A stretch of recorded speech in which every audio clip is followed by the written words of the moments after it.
Okay, welcome everybody. I'm Stacy from the Iowa City Public Library, where I run our digital media lab, which is an extra computer space on the second floor of the library to be used for creative digital projects.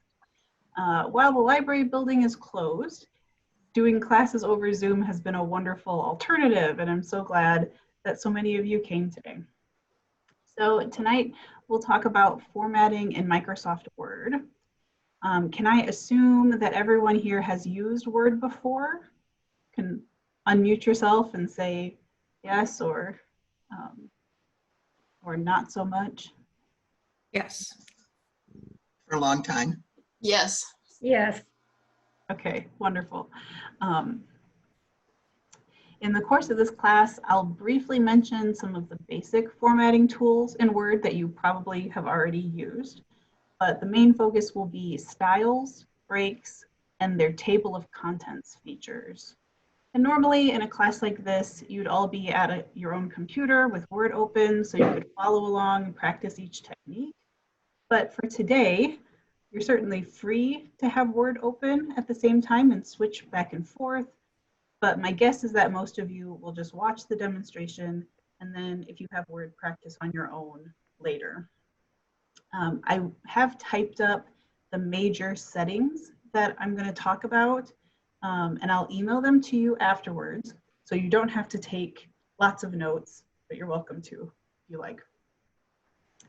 One last note, there are different versions of Microsoft Word, and all the computers in the library have Office 2019, including the one that I'm using. If you have a different version, your tools might be in a slightly different place, but everything that I do in the class today should apply to any version of Word. So here we are in this blank Word document. And our sample project for today is a family cookbook. Has anybody here made a family cookbook or a church cookbook or anything like that before? There was an article in the New York Times a few months ago about how homemade cookbooks were enjoying a resurgence, and that partially it was maybe a creative endeavor that you could do while locked down in your home, that you didn't have to get out to collect those recipes from your friends and family. So that's what brought this idea about. So for my project, we'll imagine that I've asked family members to contribute recipes to become one uniform looking document that I can print and put in a binder. I could take it to a print shop and ask them to spiral bind it, or I could email it to distant family members as a PDF. For all of these purposes, a regular letter-sized document will work well. So I'm not going to change my paper size or my margins. But if I did want to change those fundamental things about my document, I'd go to the Layout tab, where I find the margins, change my margins, change the layout of the paper, my paper size. I'm going to keep letter, add columns, things like that. But for today, I'm going to leave it just as is. And I'll come back to this Home tab, which is the default you see when you open up Word. So let's start by imagining that I have received recipes from 3 family members by email, and I'll start by pasting them in. So bear with me for a second while I copy and paste. I'm going to hit enter a few times to keep them separate. This is my mom's chocolate chip cookie recipe. That's one of my favorite things in the world. And then I do have a family cookbook that a relative of mine made several years ago, and so I took 2 other recipes from that cookbook, which includes green punch, is what we call it, and strawberry pretzel salad, which strawberry pretzel salad, which are very Midwestern dishes. And you'll see if you look at the ingredients for these. So I've copied and pasted these in from these other sources. When you do that, they may come with some formatting. So let me just take this one away quick and show you a trick. If you are pasting in from another Word document and it might hold onto some word formatting, if you do a right click and instead of doing this keep source formatting, which is the default, you can choose keep text only, and that will eliminate any Microsoft Word formats that they had placed on it. Since I was copying and pasting from an email, I didn't have to worry about that. But I like to take the time to eliminate the existing formatting and make some manual changes, as long as it means I don't get a surprise later when some hitting formatting shows back up. So I'm going to clean up my recipes a little bit. Just looking along here. So this one has the indicators across the top of what your oven should be preheated to and things like that. My next recipe doesn't have that, so I would have to decide if I'm gonna bring that up here as well or not. If you were actually making this cookbook, you would take time to make it all very uniform, but for today, I'm just gonna do some basic cleanup so that it looks pretty similar. For the instructions here, I'm gonna get rid of that word because I'm gonna sort of make this match my mom's chocolate chip cookie recipe.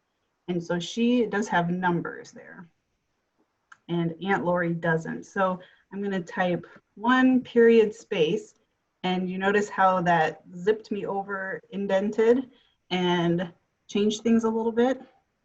When you start a numbered list, if you can catch it right away and do Control Z, or edit undo, then that will take away that formatting right off the bat, and then you don't have to fight against it anymore.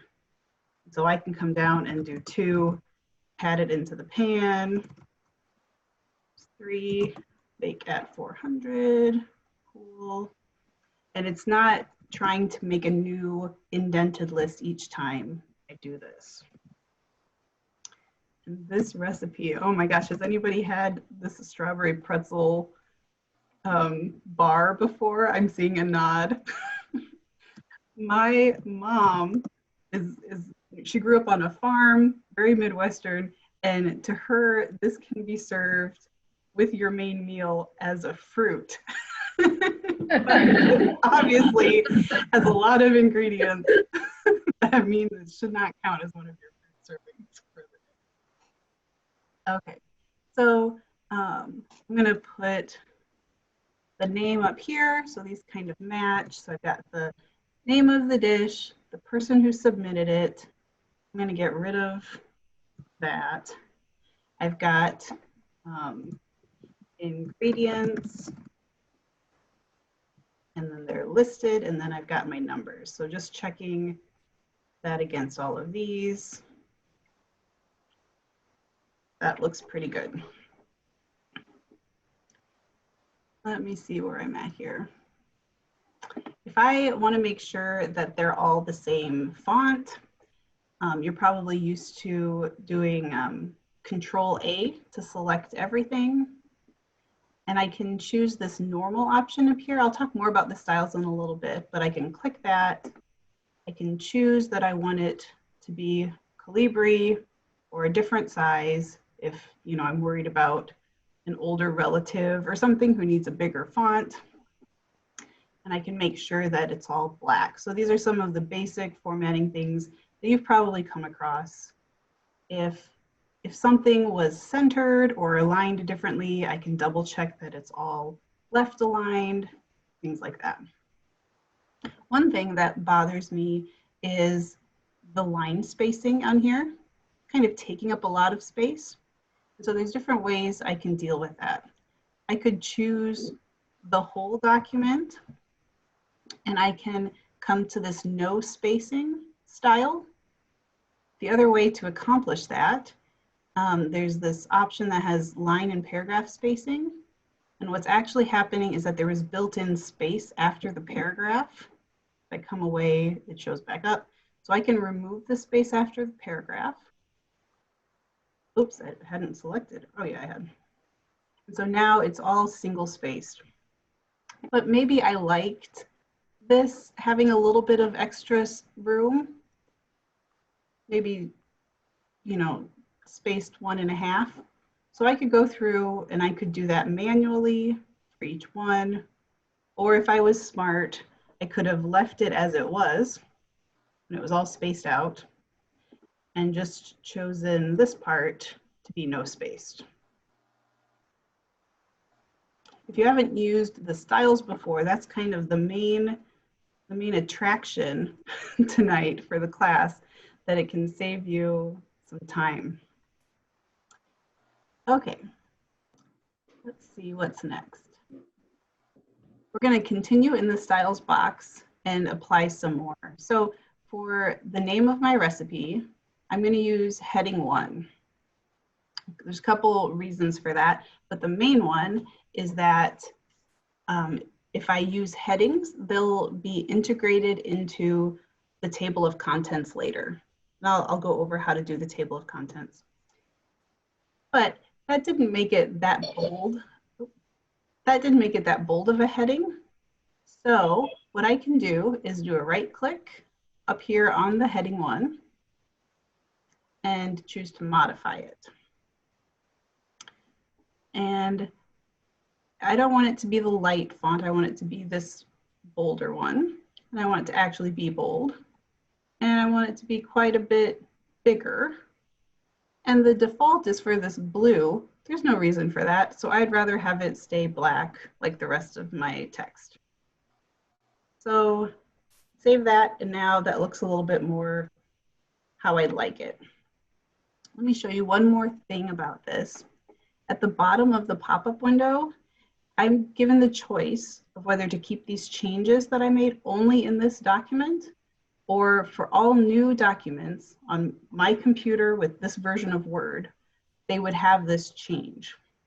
For my purposes, it's fine that it's only in this document, but if you had a routine where you were cranking out lots and lots of documents and you wanted to use this heavily, then you might like to make those permanent changes.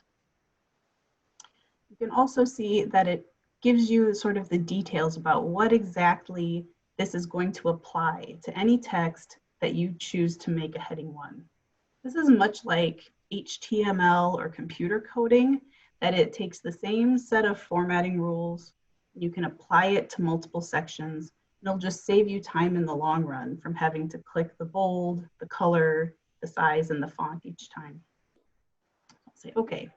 And so if I highlight this, you'll see the gray box showing me that I had already made it heading 1, if I wanted to confirm that. And I can come to my next one, make that heading 1, come to the punch, make that heading 1 as well. I'm going to do a couple more using a style. So for the person who submitted it, I'm going to use subtitle. This is sort of random, the ones I'm picking. Subtitle for these. Mainly, I want to be careful not to use heading 2 or heading 3 for anything that I don't want to show up in my table of contents later. For ingredients, I'm going to use strong. Strong.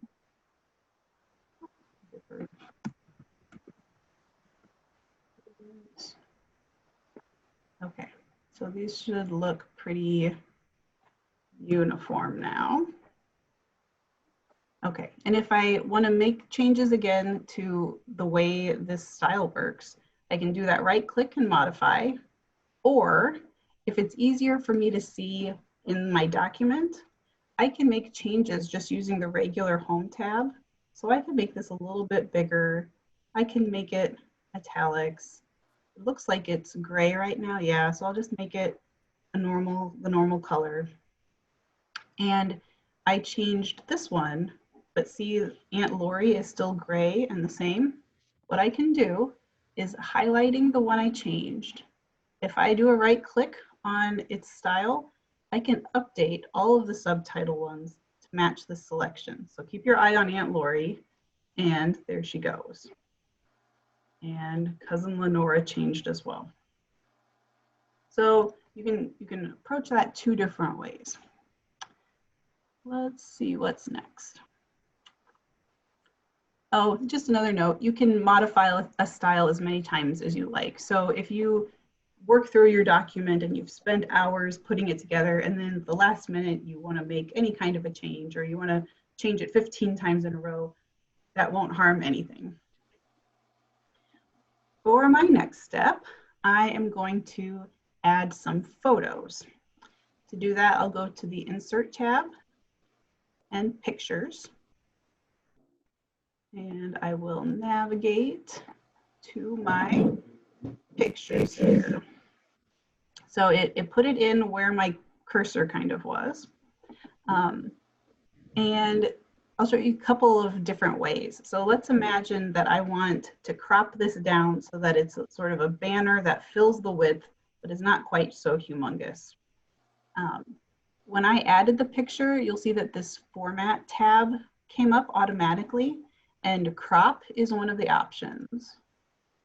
When I clicked on that, it showed up these little black bars.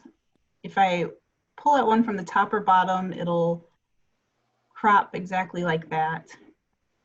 If you do it from the corner, it'll be sort of a free form crop. And so if I click away from the picture, it performs that crop for me. So I'm happy with that picture. For the strawberry pretzel salad, let's insert another one. And I don't know if you're all familiar with changing pictures, but I'm just going to grab from a corner so that it won't distort it when I resize it. And one thing that I like to do with pictures is change the wrap text. So I want it to sort of be up here among my ingredients where it fits in nicely.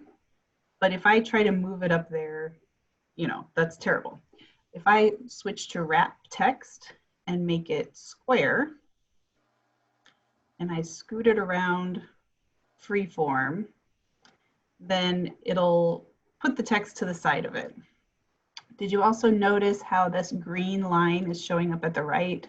That's showing that I've aligned it with my right margin so that it will look very polished if there was text that filled the whole width. So I'm happy with the strawberry pretzel salad. Next, we'll do the punch. And I don't know if anyone else in the world did this punch, because I could not find an accurate picture of it. So I'm going to use this, something similar that I found online as my punch picture. And I'm going to wrap that text again, make it square, make it smaller, and let that be aligned over there. If at this point, I might like to just do a good old-fashioned print preview to see what this is going to look like for my layout. So the chocolate chip cookie page, it's not filling the whole page, but that looks kind of fine. I might put an extra return or two between the picture and the end of that text. For the strawberry pretzel salad, that's fine. Obviously, punch is sharing the same page and it bleeds over. So I'd have to make a decision about whether I'm going to have one recipe per page or let them share pages together. If I decide that I want to do one per page, I can do a page break. So I would do that by clicking at the end of my text, coming up to this layout tab and breaks, and do a page break. This is a more formal way of doing a bunch of returns until things go where you want them. For a point I'm going to make later, I'm going to leave this sort of looking imperfect so that we can play with page numbers later, but this is a good time to make those decisions. Okay, my next step is to make some headers. I'd like my header to say the McKim Family Cookbook and have a page number at the top. So to access my header, in this inch of margin I have at the top, I'm going to double click. You can see the rest of my text goes gray. It tells me that I'm in the header and my cursor shows up in here. So I can type McKim Family Cookbook. In the design tab that shows up at the same time, the page number option is over here at the left, and I can insert it at the top right of my page is what I'd like. You've got some formatting choices there. Oh, and that took away my typing. That's all right. All right, so that's my header. To get out of it, I can either double click down here in the white space, or I can close header and footer using this button at the top right. And if I scroll down, page 2 looks right, and page 3 looks right. I could do the same formatting things. I could decide that I could make this look a little fancier. I could give it color, make it bigger, whatever you like to make it look the way you would like it to look. I also am going to do a footer. So usually the header and the footer are consistent throughout the entire document, but there is a way to manually change it. Let's say you'd like to group your dish types into categories. You could put the categories into the header or footer for easy browsing as you flip through the book. But this does take some extra steps and is sort of an advanced maneuver. You would want to wait until you're absolutely done adding your recipes and have finished your formatting, because many things will auto-update with the methods we're using, but this is not one of them. So let me show you how this works. So I've got 2 desserts here. I've got chocolate chip cookies and the strawberry pretzel salad. And then this is a beverage, right? So I'm going to make a break between my desserts and beverage categories. So what I'll do is place the cursor at the end of the first category, come up to the layout tab and breaks. And earlier I talked about page breaks. We can go ahead and do that. That'll bump punch down to where it should be. Get rid of these extra lines. But there's another type of break I'll need to do if I want my footers to vary. And actually, let me start by putting one in here. So this is desserts. I'd rather have it be over to the right. So I'm going to come to the Home tab where my regular formatting options are. I'm going to make it match my my header a little bit. Okay, so I've got desserts. Now it should show on every page, right? But I would like this one to say beverages. So here I am. I've put my cursor at the end of my last dessert recipe. Come back to layout and breaks. This time, instead of a page break, I would like a section break that goes to the next page. So I'll click here, and it looks like nothing's happened. But if I scroll down, well, that happened. If I scroll down to this and click in my footer and click this, unclick this link to previous, that will stop it from trying to repeat the same footer. And I'll be able to type whatever I like here and click away. And this extra page doesn't need to be there anymore. So now I've got desserts. Page 3 is beverages. You can see how if you did this early on in the process and you made lots and lots of changes, you might forget exactly which recipe was the last one, and you might add something after that, the strawberry pretzel salad, that might throw off your categories. So if you like that idea, you would want to wait until the very end to employ it. So let's say that I'm happy with my 3 recipes here, and I'm ready to do my table of contents. Since we've been using headings, this heading 1, for our styles, we'll be able to easily use Word's built-in table of contents feature. So I'm going to start by putting my cursor at the beginning, and I'm going to give myself a new page, new blank page. So that's insert page.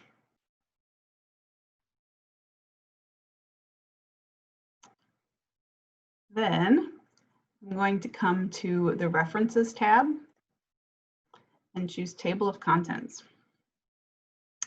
When I do this, I've got choices of a couple automatic methods, or I could do it manually. The main difference between these 2 automatic ones, as far as I can tell, is that one says contents and one says table of contents. So I'm just going to choose the second one. And boy, I messed up my pages, didn't I? I'm going to do this again. Layout, breaks, page break. This is good practice. Okay, so I've got my table of contents, and you can see that it automatically filled in my 3 recipe titles that exactly match what I highlighted for a heading 1 or 2 or 3. And it gave me the page number because now this has become page 1. You can do some changes to the way the table of contents looks. I can change this font manually if I like, make it bigger, etc. I can change this font too if I would like it to look different. Things like that. But then that doesn't affect anything else. There is also a way you can make changes in the Design tab and choose some pre-made designs, but you'll want to be aware that that would impact your whole document. So unless you're really interested in the table of contents looks, you can just keep it simple. If you make changes to your document that affect this table of contents, you'll have to update it. So let's make a few changes here. I've got my chocolate chip cookies, strawberry pretzel salad. Let's add something in between the punch, something else here. So this is going to be a fake recipe here. You need 1 tea bag, hot water, steep tea in hot water.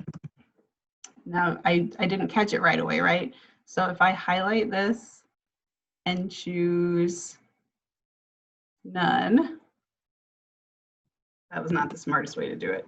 I'll just do that again. This is my Control-Z to stop the formatting. I can make me this contributor again. I can add the word ingredients so it matches, or to save myself some time, I can copy and paste, and then that will come with the strong formatting as well. Okay, so I've added my T, and I'd like to push punch down to a different page. All right, so when I come back up to my table of contents and I click on it once, I see some new options above the table.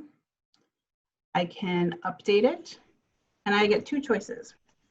I could choose to just do the page numbers. If I had not added the tea recipe and I had just shifted things around, the page numbers would have been sufficient.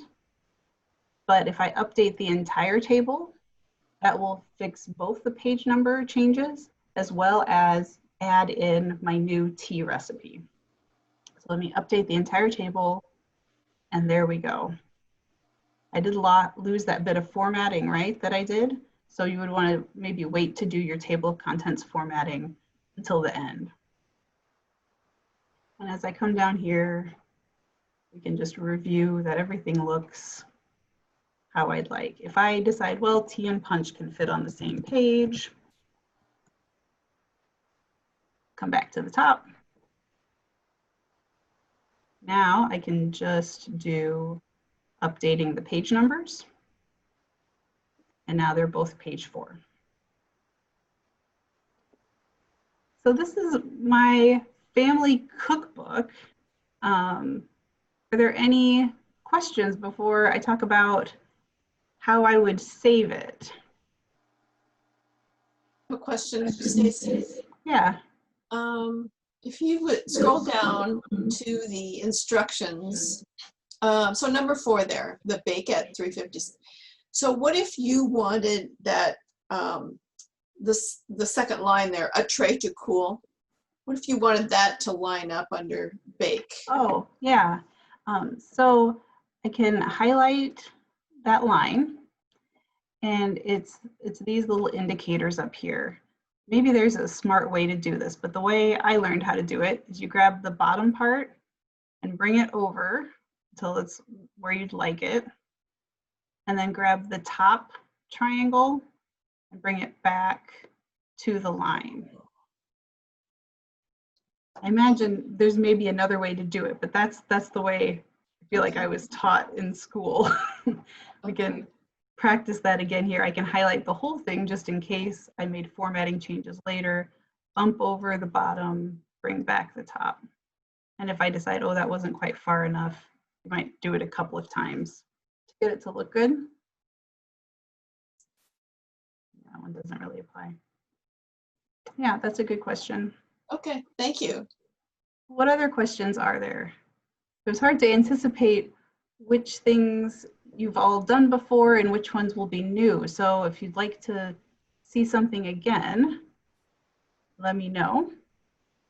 Or if you have a tip to share that, that you think could be helpful if someone was doing a document like this, we can share knowledge here. I can't really see most of you, so.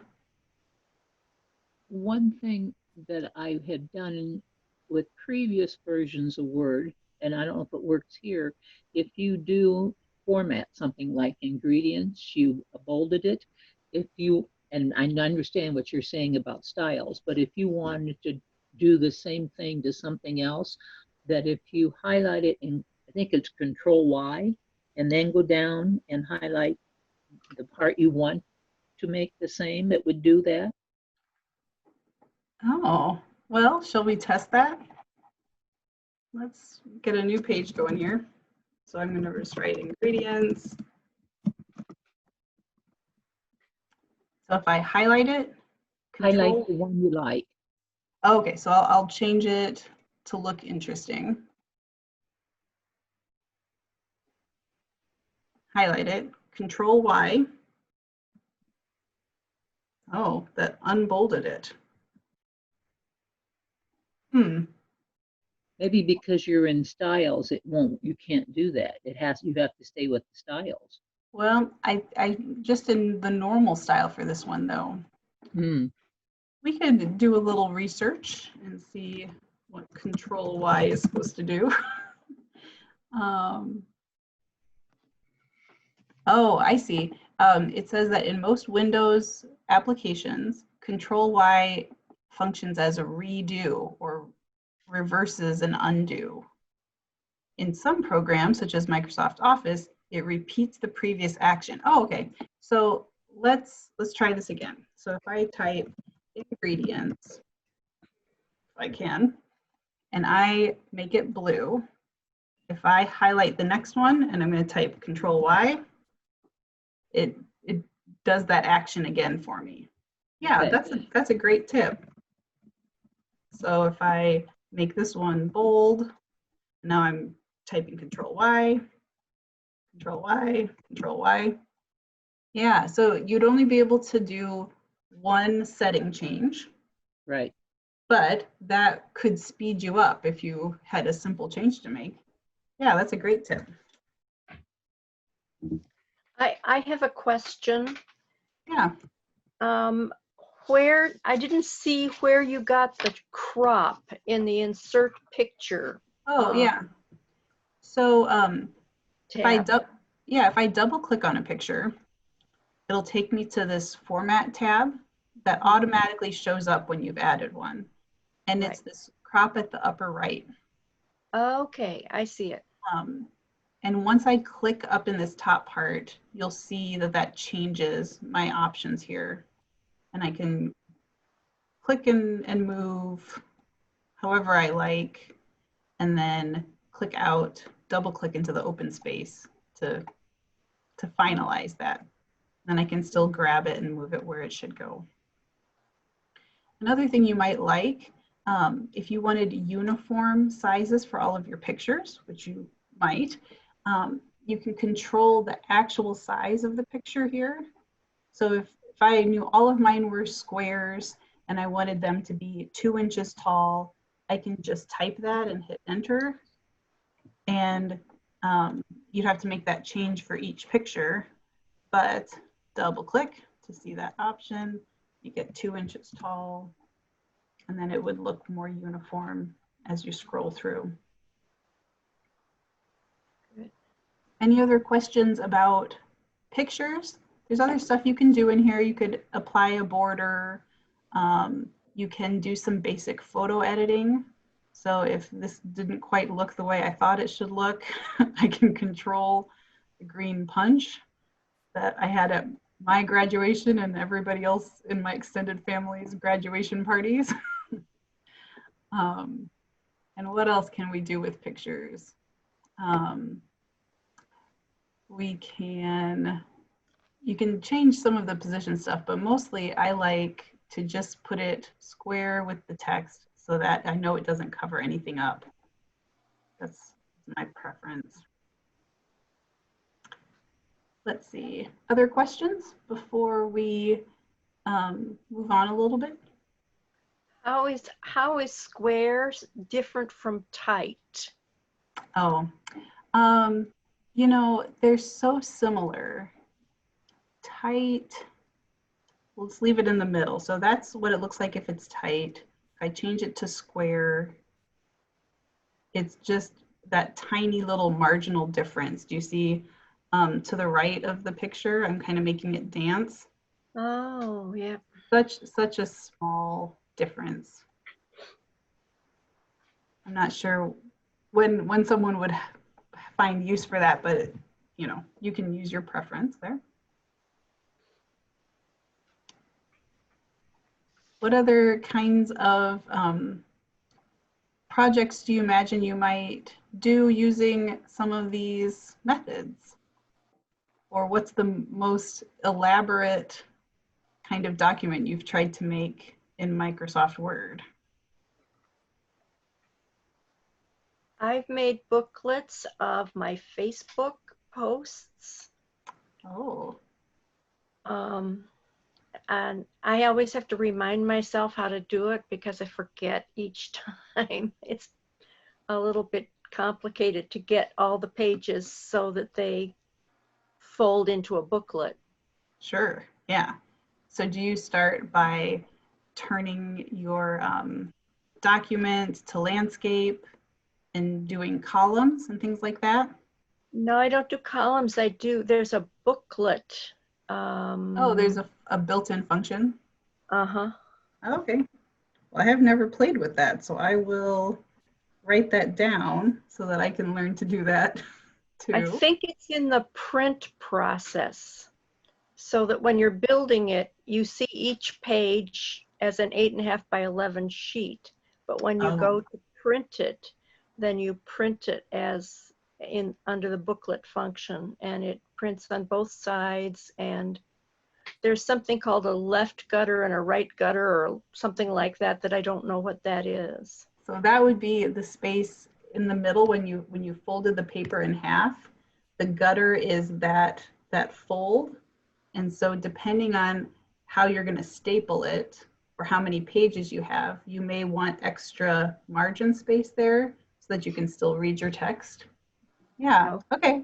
Well, I didn't know about that feature, so that's wonderful. I'll have to play around with that. So, can you show us? Oh, I was just wondering, can you show us again just under what tab the table of contents is in? Yeah, it's under references, which is not something you would tend to use very much, but then it's this first option. Thank you. I tried to goof around with the manual thing, thinking that that would allow me to use heading 2 as my the name of the person who submitted the recipe and such. I didn't have a lot of luck with that. So I would just kind of submit to the way it wants to do an automatic one, unless you really want to spend some time getting to know how to make it work. Stacy, is there a way to alphabetize? So if you wanted to alphabetize your table of contents rather than doing it by number? Oh, that's a great question. Let's think about this. Let's maybe just insert another table of contents here. So references, table of contents. Maybe that's one of the custom types. Do you want to bear with me while we try this? Yeah. So I would want to show the page numbers.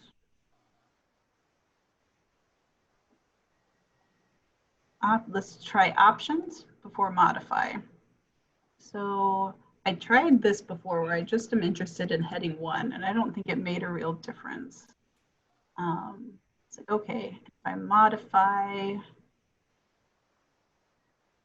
style, that doesn't seem helpful to me. So let's just add a new one. Oh, it'll only let me have the one, that's fine. And what happens if I highlight this and do our good old A to Z sort? So I'm back in the Home tab. Have you done the alphabetization this way before? That if you type a list or if you paste things in, this A to Z sort will work on plain text. Let's find out if it works on my table of contents. So right now, punch is the only one that's not in alphabetical order. So let's watch the word punch. Nope.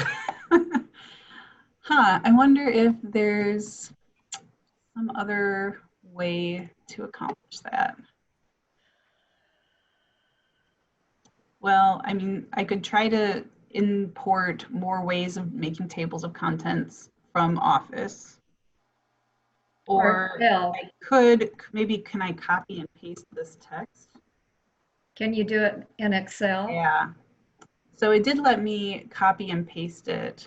So I could probably from here, I know that it got rid of all these dots, but this is messy, but just bear with me. If I highlight this, we're gonna watch punch again. And do it ascending. So that did let me alphabetize it.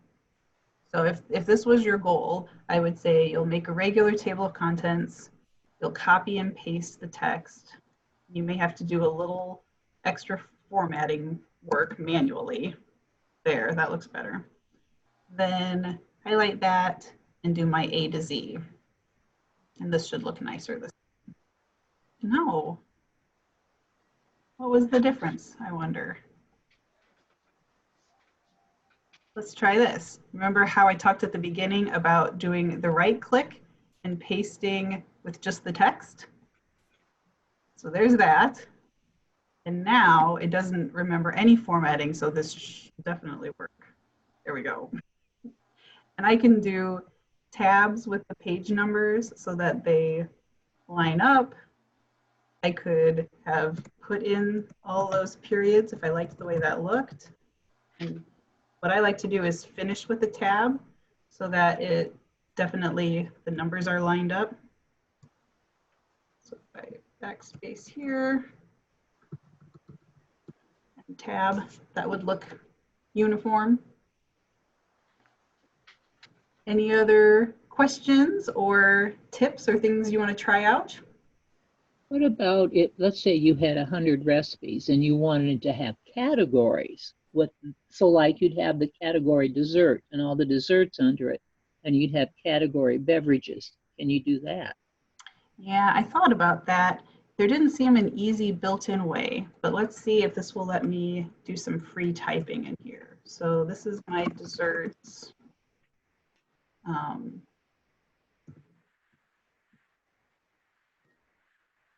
Maybe it won't let me. Hmm. Oh, yep, there we go. Beverages. So you could do some manual work within there. I don't know of a smarter way to do that unless you let the desserts show up as heading 1 for each thing and Okay. chocolate chip cookies as heading 2, but it would repeat the word desserts for each one. You could find a way for that to look, you could lean into that formatting for your for the way the table of contents looks, or it looks like you could just manually type those in, and that's probably the fastest. Okay. Thank you. Yeah, these are good questions. What else do you think? Another question. What if you have so many ingredients that you want to make 2 columns of ingredients Yeah, to Well, kind of save space, I guess? yeah, absolutely, because that's how it would look on an index card, right? Yeah, yeah. So if I highlight my ingredients, and just an extra note about how I'm highlighting, I could click my cursor and drag it, but I feel better highlighting by clicking in the left margin so that I know that I've selected through that entire line. I know that I've caught everything. If you're not in the habit of doing that, you might find that a little bit easier way to do your highlighting. It's not so fussy. So now that I've done that, we can come to the, I think it's layout. Yes, the layout tab. And I have a columns option. And I can make it 2 columns. In general, as you finish your document, saving it as a PDF is probably the safest way to make sure that it looks the way you want it to look once you print it out.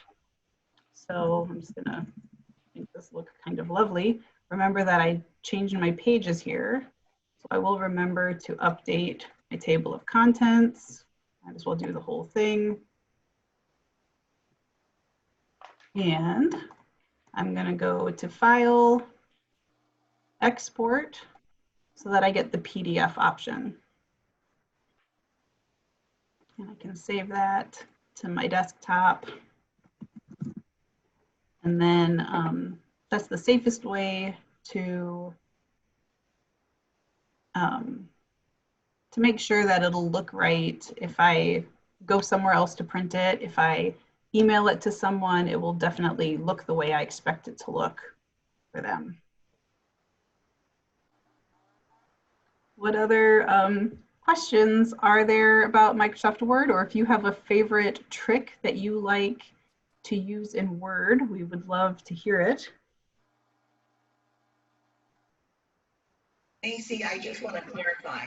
So you save it as a PDF instead of as a Word document? Oh, yeah, thank you. You would want to do both. So I'll save it normally to my desktop as my cookbook, because then I'll be able to edit it later. That's a good point. Thank you. So I'll save it as my cookbook, and then if I export it as the PDF, I'll then have it in 2 versions, but the PDF is the one where it's basically like a photo of each page, so I can trust that if it's opened on a different computer, it won't do something wonky. Yeah, okay. Yeah, that's a good point, because I wondered why sometimes when I send things, they don't look like I sent them to them. Yeah. Yeah, I was not aware of that. So that's one good thing I learned today. Yeah, and so I used to have Word on my home computer, and then with the latest update, it told me it's not supported anymore. And that was a few months ago, and you would be amazed how often people send you a Word document, and if you don't have it, it tries to open it up in a different text editor, and it loses all the formatting. So if the way it looks matters to you, a PDF is the safe way to share with somebody, as long as you don't expect them to make changes. Okay, but you cannot edit a PDF, right? Right. Someone could copy and paste the text from a PDF and use it from there, or if they owned a special version of Adobe Acrobat that does allow for PDF editing, but your average person wouldn't have that software. So you can think of a PDF as like a very permanent copy that can't be messed with. So if I wanted to edit a PDF, could I copy it to a Word document? You can try that. You would probably have to do a lot of reformatting to make it look how it was. It would be like just pasting the plain text. Oh, okay. Marilyn, you're muted.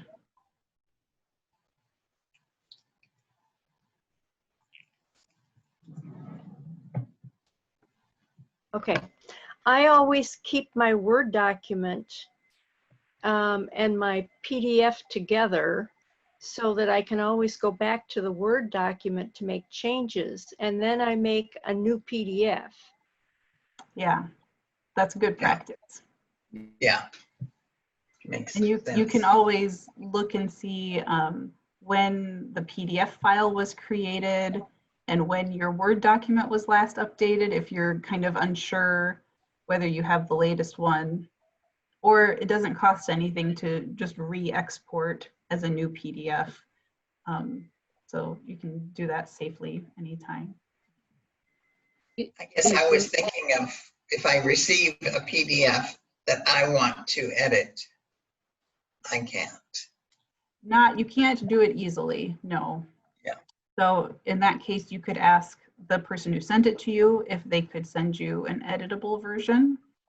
Yeah.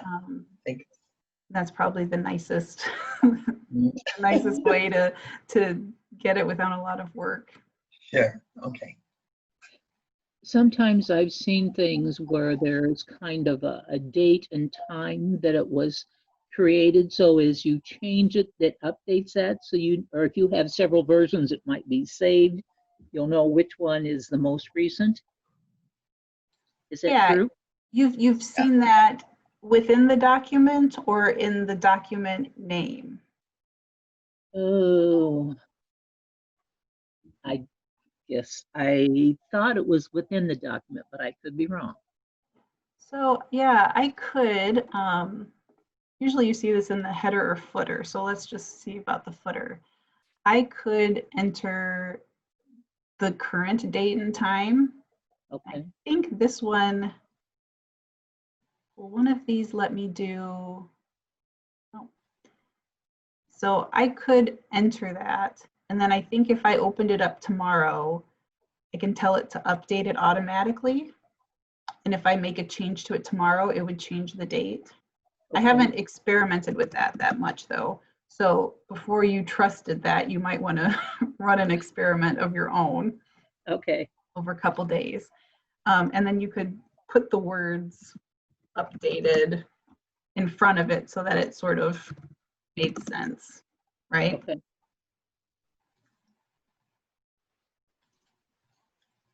That's a good question. Any other questions?